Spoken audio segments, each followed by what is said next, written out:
हाँ बच्चों, जो है आप पढ़ा रहा था सॉल्यूशंस, और सॉल्यूशन मैंने आपको जो है इसमें बताया था वेपर प्रेशर्स क्या है, राउल्ट लॉ क्या है। अब हम आपको बताने जा रहे हैं बच्चों कि अगर कोई सॉल्यूशंस है, उसमें अगर लिक्विड का सॉल्यूशंस बना हुआ है तो उसमें जो वेपर बनेगा, तो वेपर में जो है आपको देखना होगा कि वेपर में मोल फ्रैक्शंस क्या होते हैं। इस पे काफ़ी सवाल आता है बच्चों और बहुत इंपॉर्टेंट है जेईई मेंस और नीट के लिए। तो आपको हेडिंग लिखना होगा mole fraction in vapour phase. Mole fractions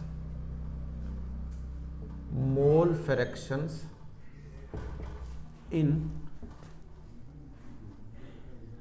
vapour phase बहुत इंपॉर्टेंट है, बहुत ही इंपॉर्टेंट है बच्चों, इसको समझ लीजिए। अभी जो है जो आप पढ़ रहे थे वो यही पढ़ रहे थे कि लिक्विड सॉल्यूशन था, लिक्विड सॉल्यूशंस। और बच्चों लिक्विड सॉल्यूशन मतलब both liquid are volatiles, both liquid are volatile. अगर दोनों लिक्विड वोलेटाइल्स हैं तो आप बताते हैं आपको, जैसे मान लो ये है,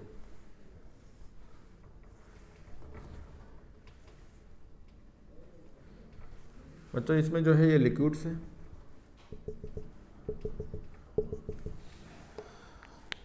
और इस लिक्विड पे जो है इसका वेपर है। तो इसमें अगर दो लिक्विड मिलाए होंगे तो इसमें दो लिक्विड होंगे। तो अगर एक इसका लिक्विड है, ये ऐसे कर लेते हैं इसको, ये दूसरा लिक्विड है, तो इस सरफेस पे भी इसका भी जो होगा मॉलिक्यूल्स होंगे।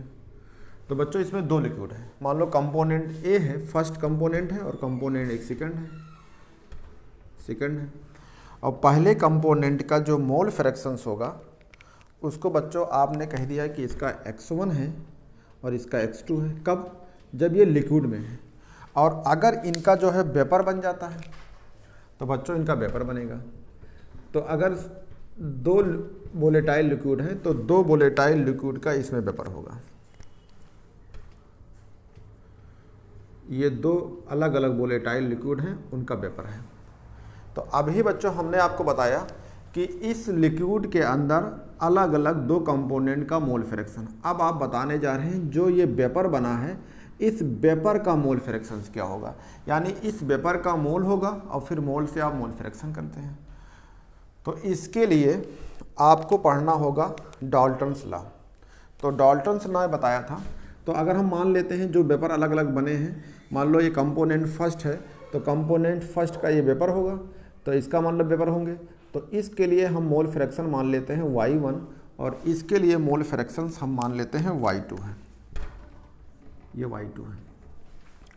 तो डाल्टन्स के अनुसार partial pressures of component first, ये होता है मोल फ्रैक्शंस इनटू जो होता है मोल फ्रैक्शन, इसके लिए ये इसको y कहना पड़ेगा आपको वेपर के फेज में, y1 इंटू पी टोटल, यानी टोटल प्रेशर्स ये। तो अगर मोल फ्रैक्शन निकालेंगे तो y1 इक्वल टू हो जाएगा P1 अपान पी टोटल। बच्चों अगर हम ये फार्मूले को यूज करते हैं, इसको चेंज करते हैं, तो अगर ये कंपोनेंट फर्स्ट है, कंपोनेंट फर्स्ट का मतलब आप ये कह सकते हैं कि ये अगर दो अलग अलग लिक्विड थे जिसका अलग अलग वेपर प्रेशर था, तो उस लिक्विड का अलग जो है पार्शियल प्रेशर है। तो इसको चेंज करेंगे तो क्या आएगा P1 नॉट x1, और इसमें टोटल है। टोटल का मतलब क्या है, इसके अंदर P1 प्लस P2 है। इसको सॉल्व करेंगे तो यहाँ आएगा P1 प्लस P2, और P1 प्लस T2 को अगर आप सॉल्व करते हैं तो ये आ जाएगा P1 नॉट x1 मान होगा ये P1 not x1 plus P2 not x2। ये मोल फ्रैक्शन हो गया वेपर फेज में कंपोनेंट फर्स्ट का, यानी यहाँ पे मोल फ्रैक्शन निकाले हैं। सेम तरीके से अगर हम देखते हैं कंपोनेंट 2 के लिए, ये फॉर कंपोनेंट 1 का था, फॉर कंपोनेंट फर्स्ट, ये फर्स्ट का कंपोनेंट था बच्चों, उसमें जो वेपर थे, इन वेपर के अंदर मोल फ्रैक्शन क्या होगा। आओ देखते हैं फॉर कंपोनेंट सेकंड के लिए, फॉर कंपोनेंट सेकंड के लिए तो सेम चीज़ है, इसका पार्शियल प्रेशर होगा equal to mole fractions into P total pressures. ये डाल्टन्स लॉ है, ये डाल्टन्स अनुसार पढ़े होंगे। तो अगर आप इसको निकालते हैं y2 तो y2 इक्वल टू क्या होगा P2 अपान P टोटल, और इसको अगर सॉल्व करोगे तो यहाँ क्या हो जाएगा P2 अपान P1 प्लस P2, और इससे जो फार्मूला बन के आएगा तो इसको सॉल्व करेंगे। जब ये प्योर कंपोनेंट था, जब इसमें नहीं मिलाया गया था तब की बात है लिक्विड का, तो ये हो जाएगा P2 नॉट x2 और यहाँ पे टोटल हो जाएगा P2 not x2 plus P1 not x1, ये हो जाएगा y2 के। बहुत इम्पॉर्टेंट, बहुत इम्पॉर्टेंट है। जब आपसे क्वेश्चंस पूछे कि आपको बताना है बच्चों मोल फ्रैक्शंस, लिक्विड की नहीं, मोल फ्रैक्शन जो वेपर बना है उस वेपर में मोल फ्रैक्शंस क्या होगा। ध्यान रखिएगा, जो लिक्विड यहाँ पे वेपर बनाया है इसमें तो दो अलग अलग वोलेटाइल लिक्विड थे, दोनों वोलेटाइल लिक्विड ने अपना वेपर बनाया था, तो उस वेपर में आपको मोल फ्रैक्शंस पता करना है। तो आप जब भी क्वेश्चंस लगाएंगे तो mole fraction in vapour phase लिखा होगा। इस क्वेश्चंस को ध्यान दीजिएगा, बहुत ही इम्पॉर्टेंट है, बहुत इम्पॉर्टेंट है। मैं इस पे क्वेश्चंस कराता हूँ, ये जो है एनसीईआरटी का क्वेश्चंस है और क्वेश्चंस पे अब आपको सॉल्व करते हैं। बहुत ज़्यादा आप किसी चीज़ पे ध्यान मत दीजिए। बहुत सारे लोग यूट्यूब पे पढ़ाते हैं, लेकिन मेन मकसद आपका ये है कि आपके नीट में या जेईई मेंस में क्वेश्चन बहुत आसानी से कैसे आता है। अभी मैंने आपको जो पढ़ाया था यहाँ पे जो है मोल फ्रैक्शन निकाला था। अब इसी जो वेपर बने हैं इस वेपर का मोल फ्रैक्शन लिक्विड जो है दोनों वोलेटाइल लिक्विड हैं उसमें। तो अब आते हैं इस पे क्वेश्चन। तो बच्चों इस पे हम एनसीईआरटी क्वेश्चंस कराते हैं। तो क्वेश्चंस रहा ये बच्चों, ये एनसीईआरटी एग्जाम्पल है 2.5 वाला क्वेश्चन है। तो इसमें दो क्वेश्चन हैं। तो इसमें जो सेकंड वाला पार्ट है ये mole fractions of each component in vapour phase, ये जो सेकंड वाला पार्ट है सेम क्वेश्चन जो है ये जेईई मेंस में आया था, यही ये दो सेकंड वाला। तो आप इसमें फर्स्ट वाला पार्ट सब कुछ वही था, बस क्वेश्चन ये पूछा था नीचे वाला। तो आप यहाँ लिख सकते हैं कि जेईई मेंस 2017 का सवाल था। एकदम एनसीईआरटी आता, कुछ करने नहीं होता है। तो इसमें दो सवाल हैं। तो आप क्या करेंगे, एक एक चीज़ जो दिया है उसको नोट करते रहें और उसके बाद क्वेश्चन लगा लेते हैं। तो कह रहा वेपर प्रेशर ऑफ क्लोरोफॉर्म्स, तो जो क्लोरोफॉर्म का जो वेपर प्रेशर है यहाँ लिख देता हूँ। तो देखो ऐसे आप कहेंगे ये प्योर फॉर्म में होगा, जब ये मिलाया नहीं गया होगा तो इसको P0 कहेंगे, लेकिन हम यहाँ पे लिखेंगे CHCl3। कितना दिया है, इसका वैल्यू दिया है आपका बच्चों 200। तो 200 जो है mmHg हो जाएगा। दूसरा वाला जो दिया है ये भी प्योर फॉर्म में होगा, लेकिन ये डाइक्लोरोमीथेन है, इसका मतलब CH2Cl2 है। ये कितना दिया है, ये 415 दिया है। आपने इसको नोट कर लिया, ये क्लियर हो गया। फिर कह रहा है कि अगर ये दिया है तो respectively calculate the vapour pressure. तो पहली बात तो ये है, अभी क्वेश्चन पढ़ने से इन दोनों के मॉलिक्यूलर वेट पता कर लो। तो मॉलिक्यूलर वेट ऑफ किसका, CHCl3 का क्लोरोफॉर्म का। तो बच्चों क्या करेगा ना, ये होता है 12, एक कार्बन का, एक हाइड्रोजन का +1 और एक क्लोरीन का होता है 35.5। तो 3 से मल्टीप्लाई कर देना। तो ये आप सॉल्व कर लीजिएगा, क्योंकि मैं पूरे जो है सॉल्व करेंगे तो बहुत लेक्चर बड़ा हो जाएगा। तो इसको आप सॉल्व करेंगे तो इसकी वैल्यू करीब करीब आएगी 119.5, ठीक है, ग्राम पर मोल। ये तो आप लोग कैलकुलेट कर लोगे ना, 3 से मल्टीप्लाई करिएगा, ये जोड़ दिए इतना आ जाएगा। सेम चीज़ है, मॉलिक्यूलर वेट आप निकाल लीजिए बच्चों किसका, ये हो जाएगा इसका। तो मॉलिक्यूलर वेट ऑफ CH2Cl2 का, तो यही सेम इसमें होगा। इसमें आपकी 12 होगा, इसमें +2 होगा और 35.5 एक क्लोरीन इंटू 2 कर देंगे। तो ये आ जाएगा आपका 85 के आसपास। तो 85 ग्राम पर मोल ये हो जाएगा। तो आपकी ये दो चीज़ पता हो गई। अगर ये पता हो गया तो इससे आप मोल निकाल लेंगे, और निकालते हैं मोल। तो ये मोल निकाल लेते हैं। तो कहेंगे मोल ऑफ क्लोरोफॉर्म का। तो आप देखो वेट दिया होगा, आप आगे पढ़ ले। कैलकुलेट दी वेपर प्रेशर कह रहा है, सॉल्यूशन प्रिपेयर्ड बाय मिक्सिंग इतना। तो क्लोरो यानी वेट ऑफ जो है ये क्लोरोफॉर्म का वेट दिया है और 40 ग्राम दिया है उसका CH2 का। तो मोल निकाल लेते हैं। तो मोल ऑफ क्लोरोफॉर्म यानी CHCl3 का, तो इसका वेट कितना दिया है 25.2, डिवाइड कर दीजिए मॉलिक्यूलर वेट से। तो मॉलिक्यूलर वेट ऑफ क्लोरोफॉर्म का ये है, कितना है 119.5। तो आप इसको डिवाइड करेंगे तो ये वैल्यू जो है पॉइंट में आएगी, ठीक है, तो इसको मोल आप क्लोरोफॉर्म कर लीजिए, तो आपका आ जाएगा करीब करीब 0.23 आ जाएगा, इतना मोल आ गया।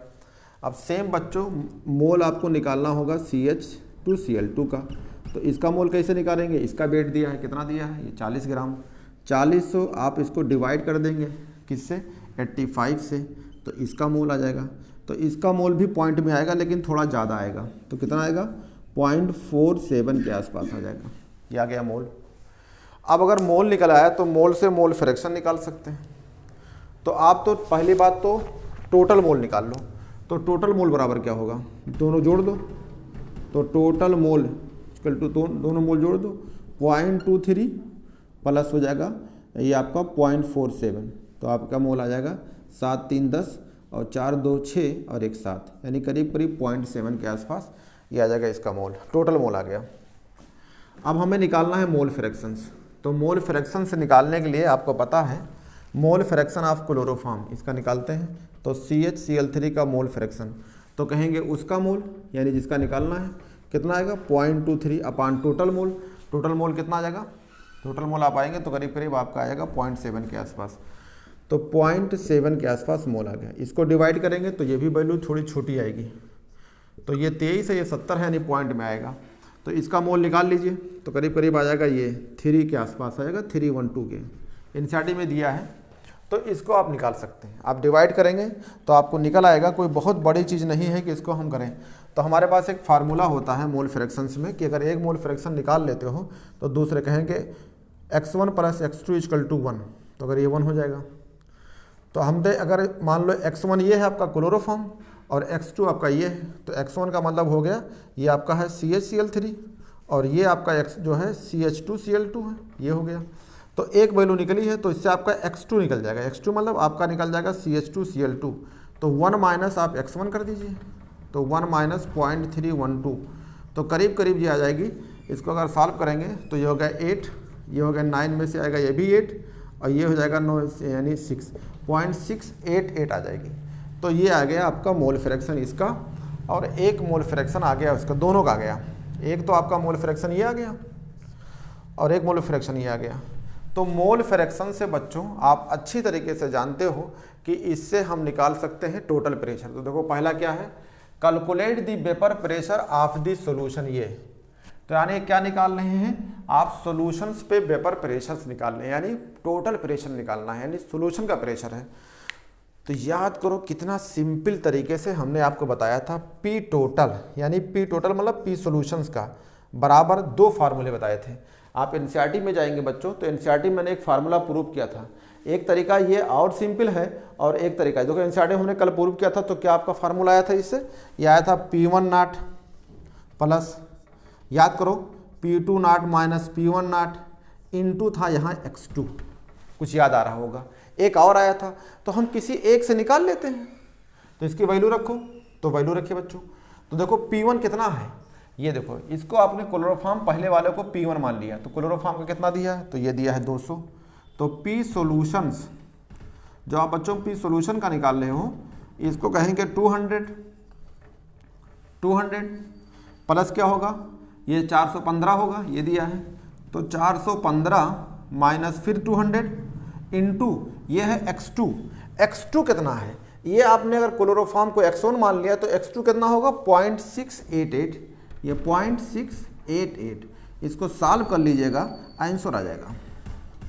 तो कितना हो जाएगा, ये हो जाएगा 200, ये कितना हो जाएगा, इसमें निकलेगा 215 और 215 को मल्टीप्लाई करेंगे 0.688 से। अब बच्चों एकदम आराम से इनको जोड़ दीजिए, इसको कर लीजिए, तो आपका टोटल आ जाएगा प्रेशर सॉल्यूशंस का। तो एक पार्ट का आंसर आ गया, मल्टीप्लाई करेंगे तो 200 है ही है, इससे ज़्यादा यानी बढ़ जाएगा, तो इसको मल्टीप्लाई करेंगे तो करीब करीब 400 के आसपास, यानी 400 नहीं 300 के आसपास, 347 दशमलव जो होता है 9 इतना आपको आ जाएगा mmHg, करके देख लीजिएगा, यही आएगा 347.9 mmHg, क्योंकि ये है ही है और ये पॉइंट अगर 7 मान लेंगे मल्टीप्लाई करेंगे तो 347 आ जाता है। तो एक आंसर आपका आ गया टोटल। टोटल का एक तरीका और है, क्या है भाई, P टोटल इक्वल टू क्या है P1 प्लस P2, पर P1 P2 को रखेंगे सॉल्व करेंगे तो x1 नॉट मतलब कहेंगे P1 not x1 plus P2 not x2, इससे भी लगा सकते हैं, या फिर ये प्रूफ क्या था इससे रख लीजिए।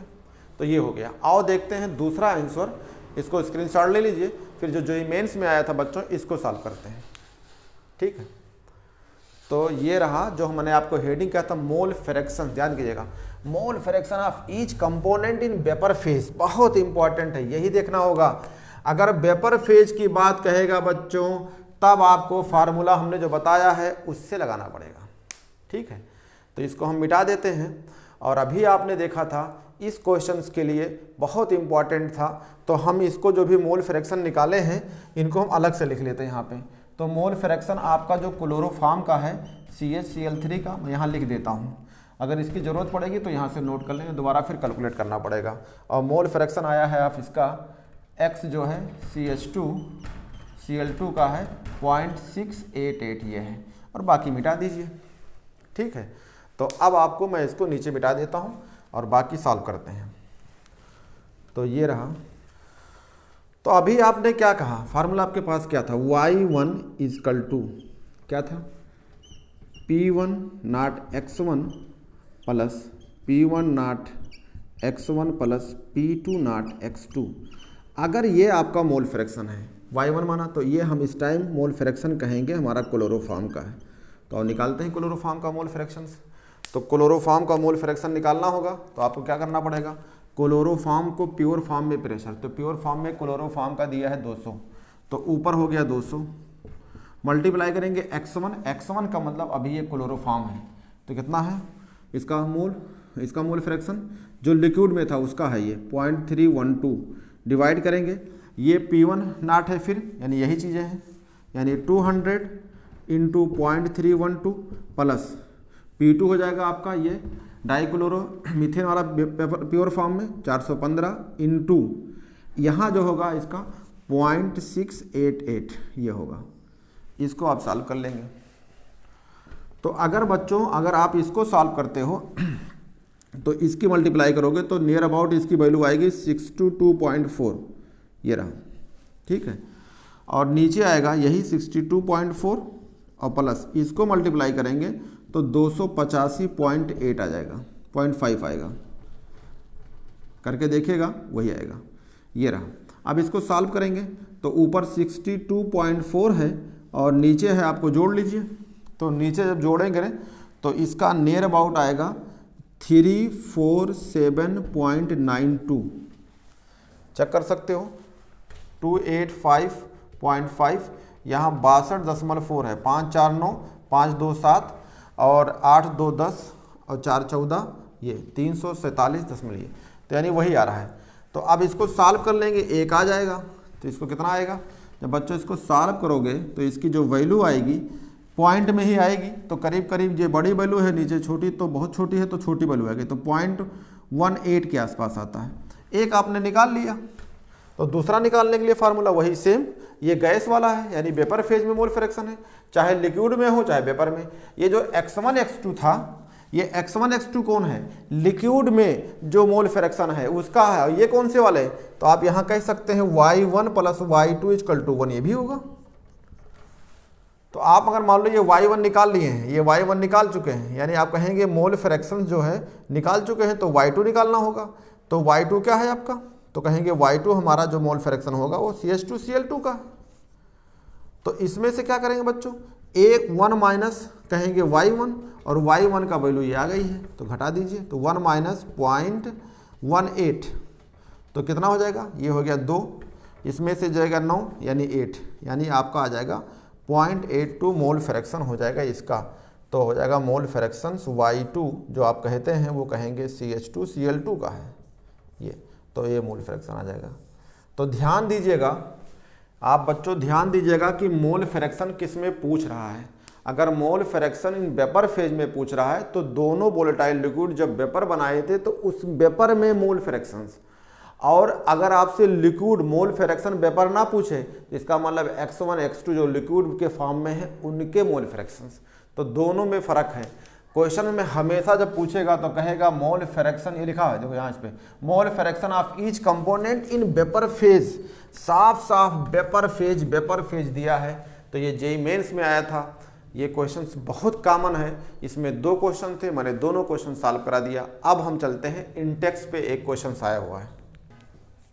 तो बच्चों ये इंटेक्स क्वेश्चन है 2.8, एनसीईआरटी का ही है। एनसीईआरटी में जो इंटेक्स क्वेश्चंस होते हैं ये भी डायरेक्ट नीट में रख दी जाते हैं, जेईई मेंस में। तो ये एनसीईआरटी का है, तो आप लोगों को ये बहुत ज़रूरी है कि ये सब क्वेश्चंस लगाने होंगे। तो कह रहा है vapour pressure of pure liquid A and B, यानी 2 लिक्विड होंगे जिनका प्योर फॉर्म में है, तो इसका मतलब आप समझ सकते हैं कि इसका प्योर फॉर्म वेपर प्रेशर होगा। तो या ए होगा तो इसको नॉट से कहते हैं, तो इसका हो जाएगा 450, और दूसरा वाला बी है तो ये भी नॉट में कहेंगे, इसको कहेंगे 700। ये किस में है? mmHg में है, ये भी mmHg में है, ये भी mmHg में है। कह रहा है कि टेम्परेचर फिक्स है, 350 दिया है। कह रहा है find out the composition of liquid mixture if total pressure दिया है, यानी सोल्यूशन का दिया है। अगर आप पी टोटल कहेंगे तो इसका मतलब सोल्यूशन का है, कितना है? ये दिया है 600 mmHg, ये दिया है। तो कह रहा है also found the composition of vapour phase, ये देखो, यानी कंपोजिशन ऑफ वेपर फेज का मतलब है मोल फ्रैक्शंस पूछ रहा है। तो मोल फ्रैक्शंस के लिए आपको पता है कि हमें अगर ए वाला का मोल फ्रैक्शन क्या होगा ये हमें पता करना है, और तो यहाँ ए से नहीं कहेंगे, आप ध्यान रखिएगा, क्योंकि हमें जो मोल फ्रैक्शन निकालना है वो एक्चुअली में हमने वाई माना है, तो ये हमें निकालना होगा, क्योंकि वेपर फेज वाला कह रहा है। देखो कह रहा है कि find the composition of vapour phase, यानी इसका मतलब वाई ए निकालना है और वाई बी निकालना है। ये तो अभी हमें तो x1 x2 भी नहीं पता है, जो लिक्विड के फॉर्म में होते हैं, तो पता हो जाएगा। देखो कैसे पता हो जाएगा। अभी हमने एक क्वेश्चन तुम्हें कराया था, वो सेम क्वेश्चन है। क्या है? अगर हमें पी टोटल पता है तो इससे पता हो जाएगा। देखो पी टोटल मतलब सोल्यूशन का इक्वल टू क्या होगा? P1 नॉट प्लस क्या पढ़ाए थे? P2 not minus P1 not into x2। तो देखो x2 पता हो गया, यानी x1 जो x2 भी हमें पता करना है। x1 क्या होगा और x2 क्या होगा? तो x1 का मतलब a, xa क्या होगा और हमारा xb क्या होगा? ये भी तो मोल फ्रैक्शन है, लेकिन ये मोल फ्रैक्शन किसके हैं? लिक्विड फॉर्म में है, और ये वेपर वाले हैं, तो ये लिक्विड के हैं, यानी ए और बी जो लिक्विड में पड़े थे उसका मोल फ्रैक्शन है। तो पहले हम मोल फ्रैक्शन लिक्विड का निकाल लेते हैं तो पता चल जाएगा। तो कितना दिया है? 600। P1 हमारा दिया है, यानी ए है, कितना है? 450। P2 कितना है? ये, यानी बी दिया है 700 माइनस कितना? 450। ये x2 इससे में निकल आएगा, तो इससे हमारा x2 निकल आएगा। तो ये 450 हो गया, प्लस यहाँ कितना होगा? 0, 10 में से 5 गए 5, यहाँ बचेगा 6 यानी 250। ये x2 हो गया, तो ये हमारा 600 हो गया। तो बच्चों इसमें से सब्सट्रेट कर दो, तो ये हो जाएगा 250 x2 इक्वल टू 600 माइनस 450। तो 10 में के ये 0 हो गया, और ये 10 में से 5 गए 5, ये बचेगा 150 हो गया। तो ये आ गया। तो x2 इक्वल टू क्या हो जाएगी? तो अगर आप x2 निकालना चाहेंगे तो 150 बटे 250, 5 तिहाई 15, 5 25, यानी इसका आ जाएगा 0.6 के आसपास। ठीक है, तो x2 हमारा निकल गया। तो x2 निकल गया तो आप x1 निकाल सकते हैं। तो x1 plus x2 equal to हो जाता है 1। ये लिक्विड वाले हैं, तो अभी जो आपने निकाला है x2, इसका मतलब किसका निकाल दिया? b का। x2 मतलब b का है, तो x1 कितना होगा? तो x1 equal to 1 minus x2, यानी ये b वाले हैं, xb हैं। तो 1 माइनस 0.6 का मतलब हो गया 0.4 आ जाएगा। तो जो x1 कहे हो यही क्या है? xa, तो ये लिक्विड वाले होंगे 4, और जो आपका x2 आया है, ये जो आपका x2 आया है 0.6, यही तो xb है, क्या आ गया? 0.6। तो आपका 2 चीज़ पता हो गया। ठीक है, अगर आप ये पता हो गया तब तो आप निकाल लेंगे। ये भी आ गया। अब हमारा ये आ गया बच्चों, तो हमें तो निकालना है वेपर फेज में। ये तो हमारा लिक्विड वाला था, जो लिक्विड के अंदर मोल थे दोनों के, मतलब मोल थे, इससे मोल फ्रैक्शन बना था। तो हमें निकालना है y1। y1 बराबर आपका था P1 अपान P टोटल। ये तो y1 का मतलब यहाँ पे आपका a है, तो इसको कहेंगे ya। तो ये क्या हो जाएगा? PA नॉट इंटू x1 अपान ये क्या होगा? टोटल। इसका मतलब क्या है? ये P1 प्लस P2 भी तो है, तो इसको जब सॉल्व करेंगे तो हो जाएगा PA not XA plus PB not XB। ये है, इस पे वैल्यू रख दीजिए, एक पता हो जाएगा। तो देखो बच्चों, इसको मैंने सॉल्व कर दिया है। अब हमने XA और XB की वैल्यू रख लेते हैं, इसको मिटा देते हैं क्योंकि हमें भी ज़रूरत पड़ेगी इसकी। तो XA जो आपका आया है वो क्या आया है, आपका आया है 0.4, और जो XB आपका आया है वो पॉइंट आया है 6। अब इसको हम मिटाते हैं क्योंकि हमारे पास जगह नहीं है, तो इसको हम मिटा देते हैं, फिर यहाँ सॉल्व कर देते हैं।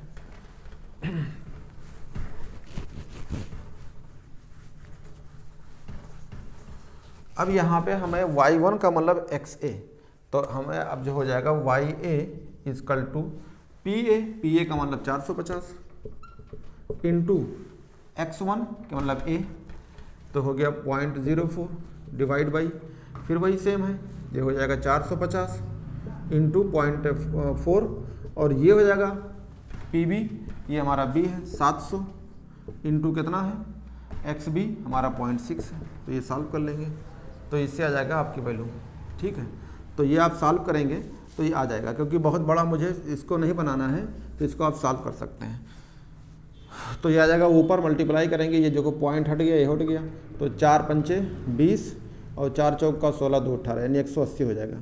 तो नीचे यहाँ भी आएगा 180, और यहाँ कितना हो जाएगा, ये हट जाएगा तो जाएगा 0, और 7 छक 42 यानी 420, तो ये हो जाएगा 180 डिवाइड बाई, ये होगा 0 8 2 10 और 4 1 5 यानी 6 यानी 600, तो ये डिवाइड कर जाएगा, 6 3 18 होगा, ये हो जाएगा आपका ये, तो आ जाएगा 0.03, ये इतना आएगा।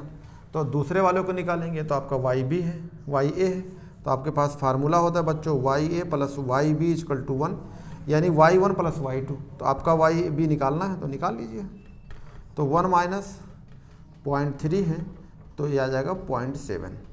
तो आपका मोल फ्रैक्शन जो है बच्चों दोनों में आ गया, किस में आ गया, आपका ये YA हो गया, जो ये भी मोल फ्रैक्शन है वेपर में, किस में आया है, ये वेपर का है, यानी लिक्विड वाले ये थे दोनों और ये वेपर के फॉर्म में ये है। तो ये सवाल बहुत आता है, तो एक ये आ गया और एक ये आ गया, इसको नोट कर लीजिए, स्क्रीनशॉट ले लीजिए, फिर मैं आगे चलता हूँ।